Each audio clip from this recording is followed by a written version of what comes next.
Mi esposa interceptó y eliminó un mensaje de mis padres antes de nuestra boda, donde me ofrecían ser parte de su empresa. Me enteré años después cuando intentaron reconectar conmigo. Tengo 34 años, llevo 7 casado, 2 hijos pequeños, 4 y 6 años, y acabo de descubrir algo que me dio vuelta la cabeza como si me hubieran sacado el piso de un tirón. Toda mi vida pensé que mis padres me habían dado la espalda justo cuando más los necesitaba, cuando estaba por casarme. No fue una pelea, no fue un malentendido, al menos eso creía, simplemente, desaparecieron. Dejaron de contestar mis mensajes, me bloquearon de todos lados, y no aparecieron en mi boda. Ni siquiera una llamada. Eso fue hace 7 años. En ese momento estaba hecho mierda, porque éramos una familia muy unida. Mi vieja era de esas personas intensas, pero siempre presente. Mi viejo, más reservado, pero siempre estaba cuando realmente lo necesitabas. No me cabía en la cabeza que pudieran cortarme así, sin decir ni chao. Lo peor es que traté de entender qué había pasado. Llamadas, mensajes, hasta fui a su casa y un vecino me dijo que se habían mudado. ¿A dónde?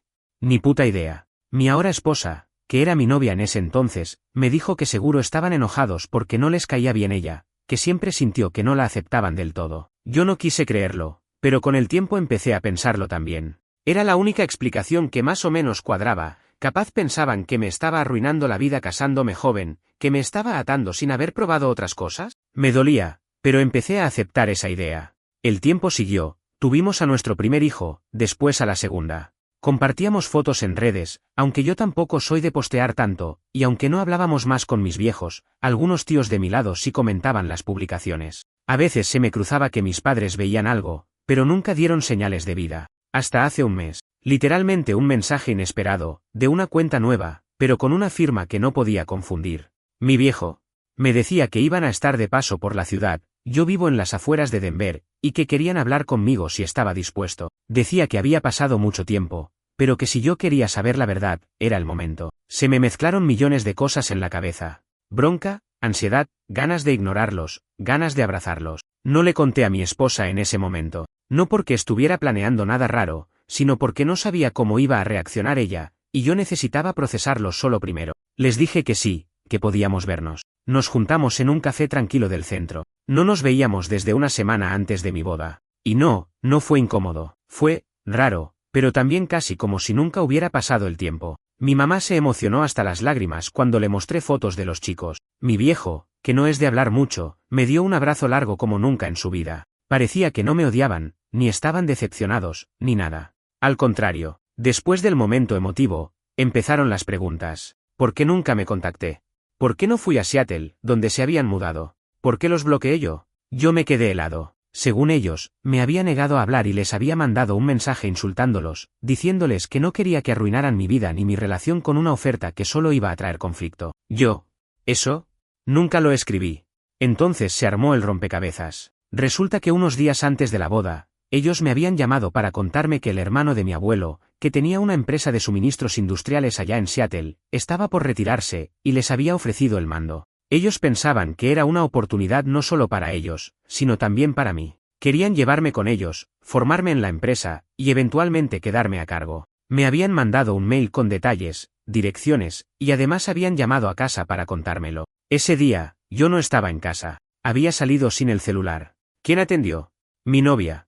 Ellos hablaron con ella, le contaron todo, y le pidieron que me pasara el mensaje. Después recibieron un mensaje de mi número, con insultos y acusaciones. Y silencio desde entonces. Yo no supe nada. Nada. Ellos, dolidos, se fueron sin más, pensando que los había rechazado de la forma más cruel. Igual, mi mamá me dejó un mail por si cambiaba de opinión algún día. Nunca lo vi. Porque aparentemente mi esposa, que en ese momento era solo mi prometida, borró todo. El mail, el mensaje de voz, los registros de llamada. Todo. Me lo confirmaron mis padres ese día. Me lo dijeron sin rabia, como gente que ya se resignó a algo que no puede cambiar. Y yo sentí como si me hubieran roto algo adentro. Me fui del café en piloto automático. Manejar fue como atravesar una tormenta en cámara lenta. Llegué a casa y apenas cerré la puerta, le pregunté directamente. ¿Vos borraste el mensaje de mis viejos? No dijo nada al principio. ¿Y después? Lo confirmó. No sé cómo describir la sensación exacta de que alguien que amas te mire a los ojos y te diga que sí, que hizo algo imperdonable, pero que no se arrepiente. Supongo que es una especie de disociación. Estás ahí, pero no estás. Tu cuerpo reacciona antes que tu cabeza. Me senté. Respiré. Cerré los ojos como si con eso pudiera borrar lo que acababa de escuchar. Ella no solo admitió haber borrado el mensaje, también admitió que fue ella quien respondió en mi lugar, haciéndose pasar por mí. El mensaje que mis viejos recibieron con insultos y acusaciones fue escrito por ella. Yo nunca supe que existía una propuesta de mudarnos a Seattle ni que querían incluirme en la empresa familiar. No tuve la opción de decidir. Esa posibilidad fue apagada sin que yo siquiera la viera.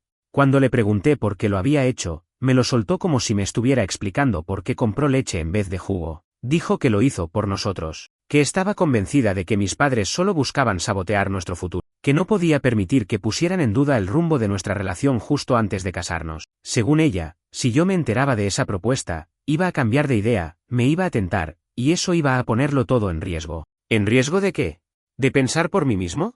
Le dije eso. Se lo escupí con bronca, y ni siquiera levantó la voz. Me contestó como si tuviera un manual. Yo sabía que si te daban esa opción, te iban a alejar de mí. Iban a usar su plata, su empresa, su futuro brillante como carnada. Y yo no iba a pelear por tu atención a un mes de casarnos. No iba a dejar que eligieras entre mí o ellos, porque ya sabías la respuesta que esperaba. No podía creer lo que estaba escuchando. Era como si la persona con la que viví, con la que tuve hijos, de repente se convirtiera en una especie de estratega política con la vida emocional de todos nosotros. Un títere más de su propio miedo. Y el peor daño no fue que me lo ocultara. Fue que nunca, ni por un segundo, creyó que yo podría tomar la decisión correcta si me daban la información completa. La confianza que pensé que había entre nosotros se cayó como si nunca hubiera existido. Porque en el fondo, todo se reduce a eso. No fue solo una mentira. Fue la decisión consciente de manejar mi vida por mí. De eliminarme de la ecuación. No gritamos. No hubo un escándalo como en las películas. Solo silencio, de esos que hacen un zumbido en la cabeza.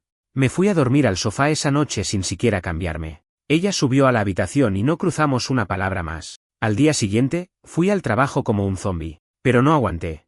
Al mediodía, salí y me fui directo a un hotel. No por dramatismo, sino porque estar bajo el mismo techo que ella me hacía sentir enfermo. Pasé las siguientes horas intentando entender cuánto de mi vida había sido una mentira. ¿Cuántas otras veces tomó decisiones por mí sin que lo supiera? Desde entonces, empecé a ver las cosas con otros ojos. Recordé una vez que mencioné, apenas habíamos tenido a nuestra hija mayor, que tal vez podría buscar otro empleo, algo que me permitiera crecer profesionalmente. Ella me convenció de no hacerlo, que la estabilidad era lo más importante, que ya habría tiempo. Otra vez, hablé de tomar un curso de especialización en marketing digital, mi campo, y me dijo que era un gasto innecesario, que ahora que teníamos hijos no era momento de fantasías de crecimiento. Yo siempre asumí que estaba siendo práctica. Ahora no sé si estaba simplemente controlando cada posibilidad de que yo hiciera algo que no encajara en su plan. En su mundo, lo más importante era que todo permaneciera quieto, estático, sin sobresaltos. Y si alguien se movía, como mis padres, como yo, había que intervenir, cortar de raíz, manipular si hacía falta. Durante esos días en el hotel, no respondí sus mensajes. Ella no vino a buscarme, no insistió más de lo necesario, lo cual me sorprendió un poco. Pero también me hizo pensar, había asumido que yo eventualmente iba a perdonarla como tantas otras veces que había cedido en discusiones más chicas. El problema es que esto no era una pelea por dejar el baño sucio. Era mi vida, mi relación con mis viejos, una carrera que nunca empecé, una decisión que nunca tomé. Y aunque la amo, aunque amo a mis hijos con cada fibra de mi cuerpo, no podía simplemente fingir que todo esto no me destrozó desde adentro. Empecé a pensar en mis padres, en lo que debieron sentir recibiendo ese mensaje, en cómo se fueron pensando que su hijo los había traicionado sin razón, en todo lo que se perdieron, nacimientos, cumpleaños, navidades. ¿Y todo por qué? Porque mi esposa tuvo miedo. ¿Y si me hubiera tentado la propuesta? ¿Y si hubiéramos decidido mudarnos y aún así casarnos allá? ¿Y si esa vida en Seattle nos hubiera hecho más felices? Jamás voy a saberlo, porque alguien decidió que no merecía saberlo. Después de unos días en el hotel, terminé yendo a casa. No porque quisiera, sino porque necesitaba ver a mis hijos. No podía seguir evitándolos solo para no cruzarme con ella. Me planté en la puerta una tarde, toqué timbre como si no fuera mi propia casa, y ella tardó unos segundos en abrir. Me miró con una mezcla de alivio y culpa, y sin decir una palabra, se hizo a un lado para dejarme pasar.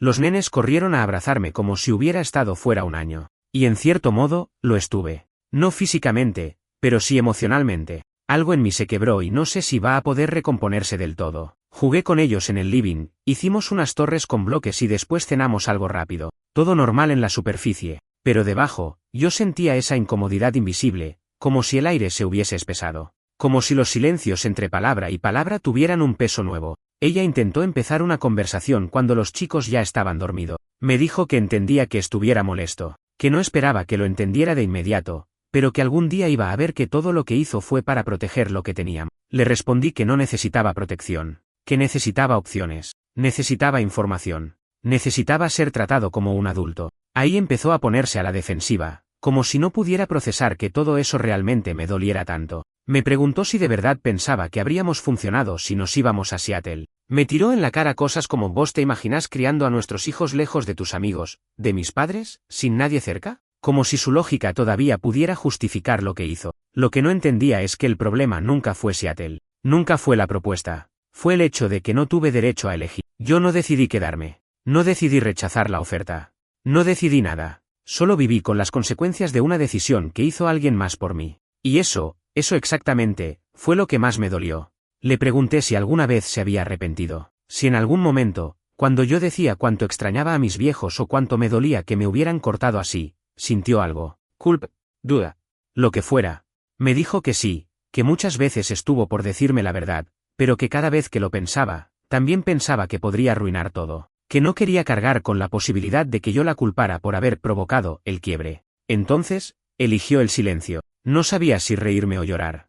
Porque ya estaba todo arruinado igual. Solo que ahora, además de haber perdido años con mis viejos, perdí también la imagen que tenía de ella. La de alguien que, con todas sus fallas, era al menos honesta conmigo. Pero ahora no estaba tan seguro. Empecé a cuestionar si alguna vez hubo un nosotros verdadero o si simplemente yo encajaba dentro de su plan de vida, y cuando algo lo amenazaba, lo podaba sin consultarme. Durante las semanas siguientes, empecé a ver a mis padres con más frecuencia. No hablamos del pasado todo el tiempo, pero me compartieron detalles de cómo habían levantado la empresa, de los desafíos, de lo que podrían haberme enseñado si las cosas hubieran sido distintas. No me lo dijeron con rencor.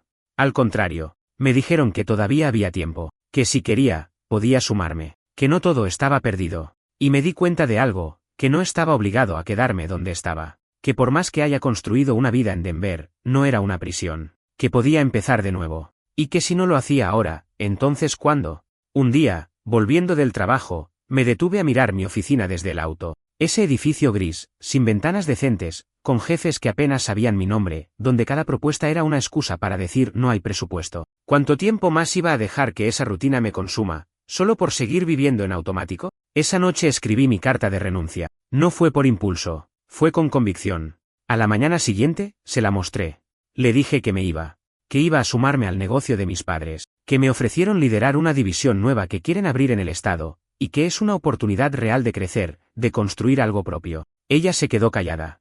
Y después me preguntó si significaba que también la iba a dejar a ella. No supe qué responderle, porque en el fondo, yo tampoco sabía si ese era el final. Lo que sí sabía era que no podía seguir viviendo una vida diseñada por el miedo de otra persona. Esa pregunta, ¿también me vas a dejar a mí?, me quedó rebotando en la cabeza como un eco incómodo por días. No se lo respondí en el momento, porque honestamente no lo sabía. Tenía tanta rabia acumulada que cada vez que pensaba en lo que había hecho, me daba ganas de agarrar mis cosas, desaparecer un mes entero y que nadie me preguntara nada. Pero también tenía dudas, y no eran dudas de amor, eran dudas de confianza, que es peor. Porque el amor aguanta muchas cosas, pero cuando la confianza se rompe, ya no es amor. Es un espejismo incómodo al que uno se aferra porque tiene miedo de enfrentar el vacío. Durante los días siguientes, tratamos de convivir de forma civilizada. Me quedé en casa por los chicos, principalmente, pero el ambiente era espeso, irrespirable. Ella empezó a actuar como si nada hubiera pasado. Hacía café, preguntaba por mi trabajo, hablaba del colegio de los chicos, como si estuviéramos en un episodio de alguna sitcom donde todo se resuelve en media hora. Yo no le seguía el juego. Contestaba lo justo, pero por dentro estaba haciendo listas mentales, de lo que había perdido, de lo que quería recuperar, de lo que ya no podía perdonar. Una noche, después de que los nenes se durmieron, se sentó frente a mí con una copa de vino y me dijo que necesitaba hablar de nosotros. Me quedé sentado, sin moverme. Me dijo que había estado reflexionando, que entendía mi enojo, que había cometido un error, sí, pero que no había sido por maldad. Que había sido una decisión tomada desde el miedo, desde el amor mal gestionado, desde la inseguridad de pensar que mis padres podían alejarme de ella. Le pregunté qué parte de eso justificaba borrarme del mapa una decisión que podía haber cambiado mi vida. No me supo contestar. Después vino con el argumento más manipulador de todos, aunque probablemente no lo haya hecho con esa intención. Me dijo que si no hubiera hecho lo que hizo, tal vez nunca nos habríamos casado, nunca hubiéramos tenido a nuestros hijos, y que mi vida sería otra, completamente distinta. Que sí, lo que hizo estuvo mal, pero que el resultado valía la pena. Y ahí me quebré.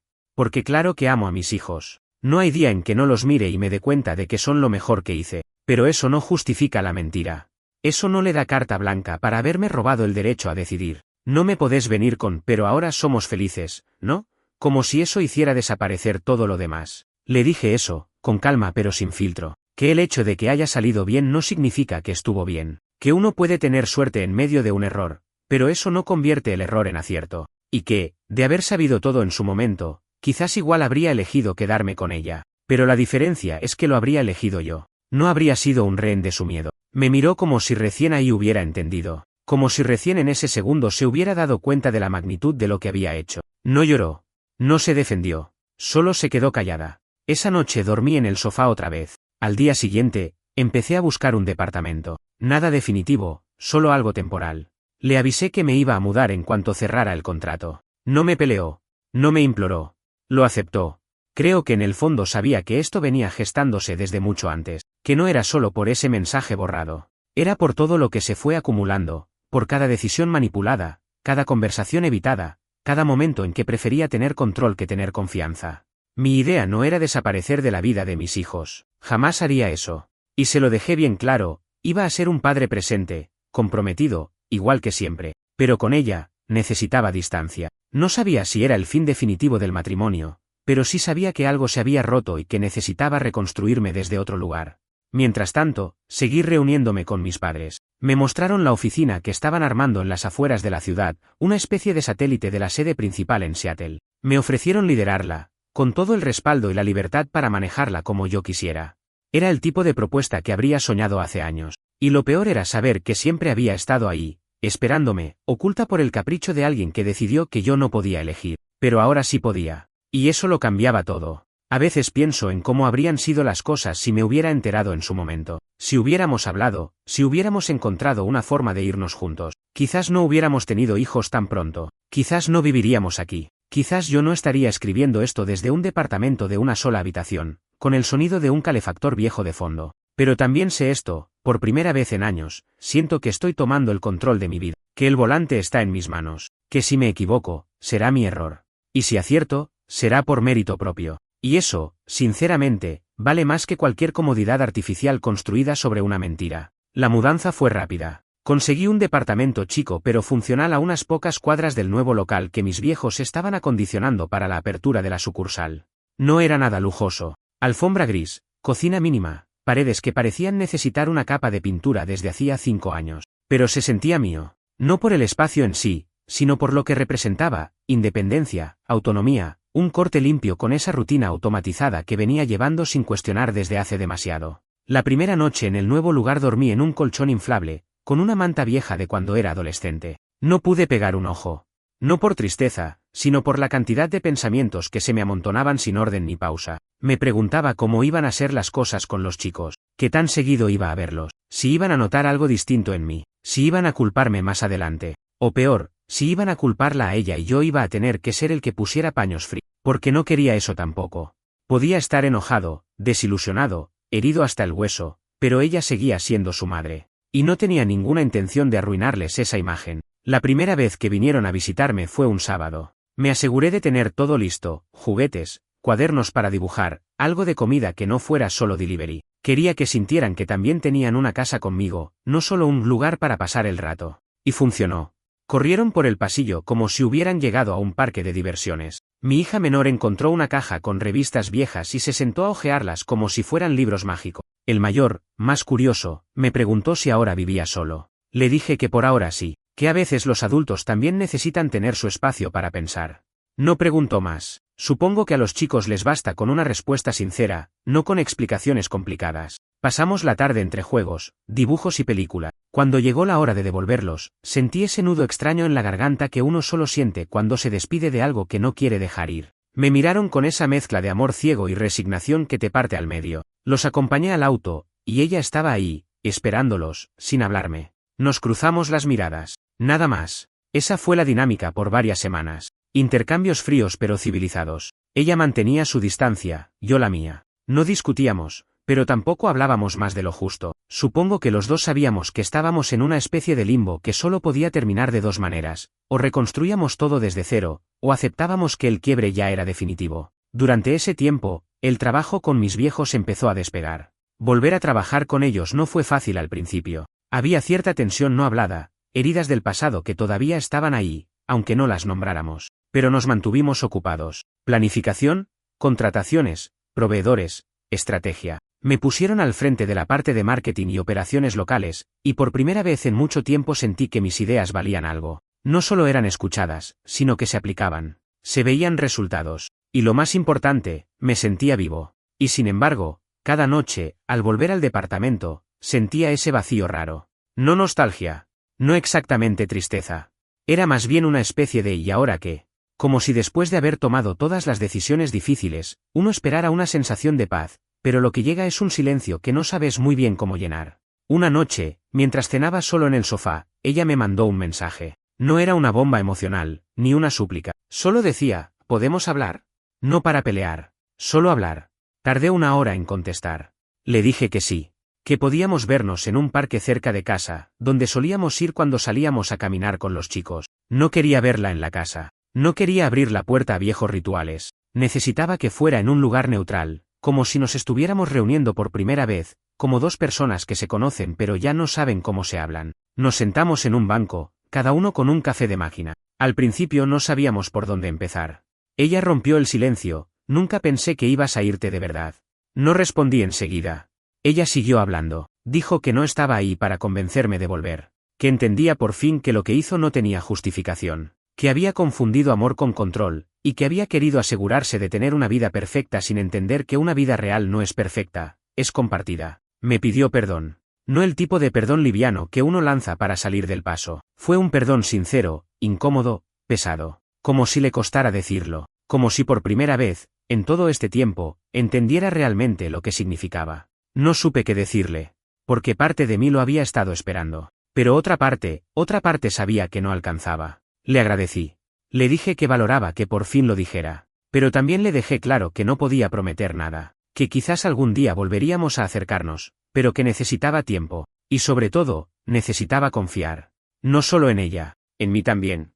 En mi capacidad de volver a elegir sin miedo. Nos fuimos caminando cada uno por lados distintos del parque. Sin gritos, sin lágrimas, solo el crujido de las hojas bajo los pies y el ruido del viento. Fue el primer paso sincero que dimos en mucho tiempo. Después de esa charla en el parque, algo en mí se acomodó. No es que las cosas mágicamente se resolvieran. No hubo epifanías, ni regresos cinematográficos, ni esa sensación cursi de cierre. Pero fue como si, por fin, hubiera espacio para procesar todo lo que no había podido antes. La culpa, el resentimiento, las preguntas que me habían quemado la cabeza durante años. Y, sobre todo, la sensación de haber vivido una vida a medias por decisiones que no tomé. No volví a casa. Tampoco rompí el contacto. Con ella, los intercambios se volvieron más humanos, menos tensos. Podíamos hablar de los chicos sin sentir que había una bomba a punto de explotar entre frase y frase. A veces incluso hablábamos de otras cosas, como si fuéramos dos conocidos que todavía conservaban algo de la complicidad que alguna vez tuvieron. Pero ya no éramos pareja. No del todo. Y creo que los dos lo sabíamos. En paralelo, el trabajo con mis padres estaba despegando. No quiero romantizarlo, porque trabajar con familia también tiene su cuota de caos, pero algo en mí se reactivó. Cada decisión que tomaba, cada plan que ejecutaba, me daba un sentido que no sentía desde hacía años. Ya no era simplemente cumplir horario o cobrar a fin de mes. Estaba construyendo algo, dejando una huella. Y, sobre todo, estaba haciendo lo que me gustaba, rodeado de gente que sí creía en lo que yo podía aportar. Con el tiempo, mis padres empezaron a hablar un poco más del pasado. No fue forzado, fue surgiendo. Una tarde, mientras revisábamos el inventario de proveedores, mi vieja me miró y dijo: pensé que nos odiabas. Nunca entendí cómo podías hablarnos así en ese mensaje. Le expliqué, con más calma de la que pensé que tenía, que nunca lo escribí. Que me enteré de su existencia años después. Que me dolió tanto como a ello. Se le aguaron los ojos, pero no dijo nada. Solo asintió, como si todo tuviera sentido por fin. Mi viejo, más duro de pelar, fue el que sorprendió. Me llevó a almorzar un domingo, solo él y yo, y en medio de una hamburguesa me dijo: sé que te costó volver a confiar en nosotros, pero hiciste bien. Y estamos orgullosos de vos, aunque te lo hayamos hecho difícil. Fue de esas frases que te quiebran sin que nadie lo note. No lloré, Pero esa tarde manejé en silencio hasta el departamento, sintiendo que algo dentro mío se había ablandado. Mientras tanto, la relación con ella entró en un terreno todavía más gris. No éramos pareja. No estábamos separados legalmente. Era como si el matrimonio estuviera en pausa, pero sin garantías. Los chicos se adaptaron más rápido que nosotros. Sabían que papá vivía en otro lugar, que los fines de semana se dividían, que había reglas distintas en cada casa. Y aunque yo vivía con el miedo de estarles rompiendo algo por dentro, la realidad era que parecían más tranquilos ahora que cuando vivíamos todos bajo el mismo techo en tensión constante. Un día, ella me mandó un mensaje más largo que lo habitual. Me decía que entendía si quería el divorcio, que no iba a pelear por quedarse con todo, ni a usar a los chicos como escudo, que solo pedía que pensáramos bien cómo íbamos a manejarlo, sin abogados sucios, sin peleas públicas, sin arrastrar a los nenes a un campo de batalla. Me costó leerlo. No porque fuera cruel, sino porque era razonable. Era triste por eso, porque ese tipo de claridad habría cambiado todo si la hubiéramos tenido antes. Le respondí que sí, que estaba listo para hacerlo oficial, que también quería que fuera limpio, civilizado, respetuoso. Los días siguientes fueron una mezcla extraña de trámites legales y nostalgia puntual. Hablamos con un mediador. Establecimos un régimen de visitas equitativo. Ella pidió quedarse con la casa para no sacar a los chicos de su entorno, y yo acepté sin discutir. Lo único que pedí fue poder verlos seguido, y que la flexibilidad fuera una regla, no la excepción. Ella aceptó sin problema. El resto fue papel, firmas, sellos, fechas, como cuando te despiden de un trabajo en el que ya no eras feliz, pero igual duele cerrar la puerta. El día que firmamos el acuerdo, me fui caminando. No por falta de auto, sino porque necesitaba sentir la calle bajo los pies. El ruido, la vida, las cosas que siguen incluso cuando tu mundo personal está patas arriba. Pasé por una plaza donde solíamos llevar a los nenes. Me senté un rato, sin mirar el teléfono. Vi una pareja joven jugar con su hijo, corriendo detrás de una pelota. Me acordé de la primera vez que llevamos a nuestro hijo mayor a un parque. Tenía 2 años, se cayó y se raspó la rodilla. Ella lo levantó, lo calmó, le limpió la herida, y lo convenció de seguir jugando. Esa imagen volvió a mi cabeza sin pedir permiso. Y me dolió, pero no con rabia, solo con tristeza. Porque el amor estuvo, tal vez mal dirigido, tal vez mal expresado, pero existió, solo que no supimos cuidarlo. Y ahora, lo único que nos queda es hacer lo correcto con lo que quedó. Pasaron ya varios meses desde que firmamos los papeles. El divorcio fue aprobado por el juez sin objeciones. Todo limpio, todo formal. Un trámite más en la burocracia que convierte una vida compartida en documentos separados. Desde afuera, nadie diría que algo dramático ocurrió. No hubo gritos, no hubo abogados con cara de tiburón, ni escenas en el juzgado. Solo 2 personas que aceptaron que ya no podían caminar en la misma dirección, y decidieron hacerlo sin arrastrarse el uno al otro en el proceso. Pero lo que vino después, eso que nadie te explica, fue el silencio. Un silencio raro, no vacío, lleno de recuerdos que te aparecen en los momentos más insólitos, cuando ves una taza que ella solía usar, cuando escuchas un tema viejo en la radio, cuando tus hijos repiten alguna frase que claramente aprendieron de ella. Uno no deja de amar de un día para el otro. Lo que sí pasa, lentamente, es que empezás a amar con distancia, con una especie de filtro mental que te recuerda por qué tuviste que alejarte. Y eso también es una forma de sanación, aunque duela. Mi relación con los chicos se volvió más intensa. No en el sentido de llenarles la agenda de actividades, al contrario, sino de estar realmente presente. Aprendí a hacer cosas que antes ni consideraba: peinar a mi hija antes de la escuela, preparar el desayuno de ambos, ayudar con la tarea sin delegar. Me costó, no voy a mentir. Al principio me sentía como un invitado en su rutina, como si cada tarea doméstica fuera una audición para demostrar que puedo con esto, pero con el tiempo, se volvió natural. Y ellos me respondieron con una confianza que me salvó del pozo más de una vez. Un jueves cualquiera, después de dejarlos en casa de su madre, me senté en el auto sin arrancar. Miré el espejo retrovisor y me vi. No como antes, no el tipo agotado que salía de una oficina que odiaba, con un sueldo que apenas justificaba los domingos de ansiedad. Me vi entero. Más flaco, más canoso, más consciente, pero entero. Y me di cuenta de que, por más roto que estuviera el pasado, yo estaba construyendo algo que sí me pertenecía. La sucursal del negocio que abrimos con mis padres creció más rápido de lo esperado. No porque el rubro fuera fácil, todo menos eso, sino porque lo hicimos bien, sin atajos, sin chicanas. Mis viejos me dejaron hacer. Me dieron libertad real, no esa libertad de empresa familiar donde igual te supervisan hasta el tipo de café que compras. Y yo respondí con ideas, trabajo duro, y una energía que pensé que había perdido para siempre. Un día, después de una reunión con un proveedor, mi viejo me dijo: si te hubieras sumado hace 6 años, no habrías tenido que remar tanto. Pero, por otro lado, no serías el tipo que sos ahora. No supe si era una felicitación o una forma elegante de decirme, te costó aprender. Pero igual le agradecí. Porque sí, tiene razón. Nada me vino de arriba. Pero al menos ahora todo lo que tengo es mío. La relación con ella, mi ex, ahora sí con todas las letras, se volvió lo más cordial que podíamos manejar. No somos amigos, no tomamos café para ponernos al día. Pero tampoco somos enemigos. Hablamos por los chicos, intercambiamos info, a veces nos reímos de alguna anécdota del colegio. Hay días en que ni nos miramos, y otros en que compartimos alguna historia de cuando ellos eran más chicos. Es raro. Es como ver una película que conoces de memoria, pero en otro idioma. Una vez, mientras los chicos jugaban en el parque, se me acercó y me dijo, ¿estás bien? ¿Se te nota? Le dije que sí, que por primera vez en mucho tiempo me sentía dueño de mis días. Ella asintió. Después de un rato, me preguntó si me arrepentía. ¿De todo? ¿De cómo terminó? Le dije que no. Porque aunque el proceso fue doloroso, necesario. Y que, aunque no lo supiera en ese momento, el hecho de haberlo enfrentado me permitió reconstruir cosas que estaban rotas mucho antes de que todo estallara. Me miró y me dijo, yo sí me arrepiento. No por vos, por mí. Porque pensé que controlar algo era igual a cuidarlo. Y terminé perdiendo todo lo que intentaba proteger. No supe qué decirle.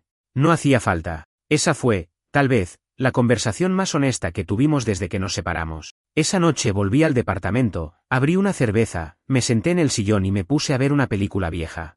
No tenía grandes planes. No me sentía eufórico. Pero había algo nuevo en mí, calma. No la clase de calma fingida que uno se repite para convencerse de que todo está bien. Era otra cosa.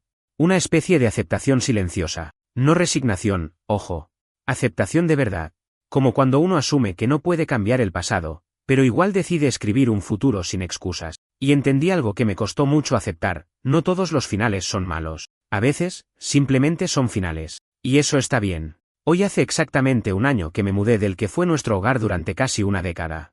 No soy de andar marcando aniversarios de cosas que duelen, pero esta fecha me encontró distinto, más estable, más centrado, no feliz en el sentido idealizado de la palabra, pero sí en paz. Y eso, después de todo lo que pasó, vale más que cualquier otra cosa.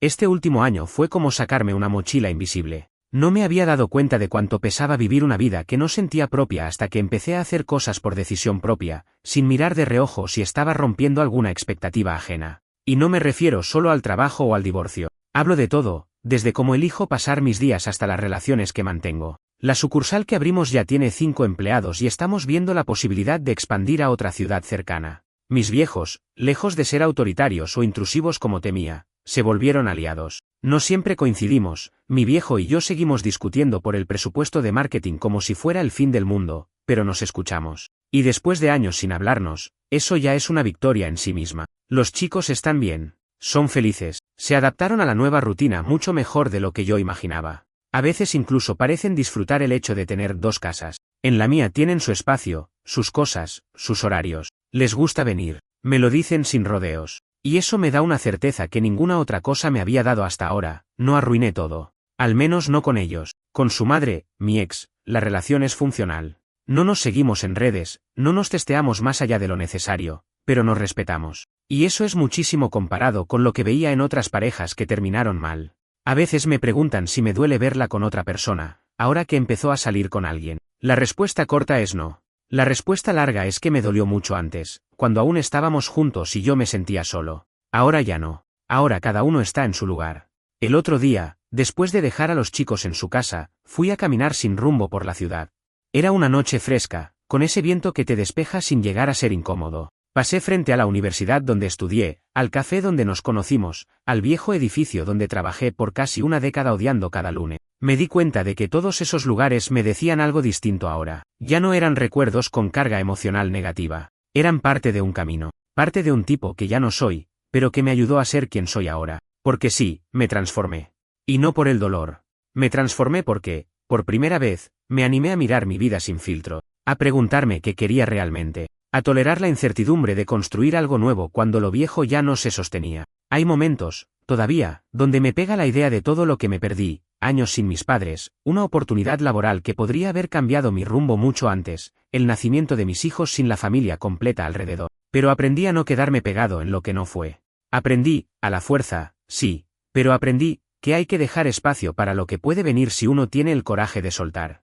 Y no estoy escribiendo esto para buscar consuelo, ni consejos, ni palmaditas en la espalda. Lo escribo porque sé que hay muchos allá afuera que están atrapados en decisiones que otros tomaron por ellos, gente que sigue en trabajos, relaciones o rutinas que no eligieron, pero que mantienen por costumbre o por miedo. Y si algo aprendí en este proceso es esto: vos tenés derecho a decidir tu vida, incluso si eso significa romper con todo lo que construiste hasta ahora. No es fácil, no es rápido, y no siempre termina bien, pero es tuyo.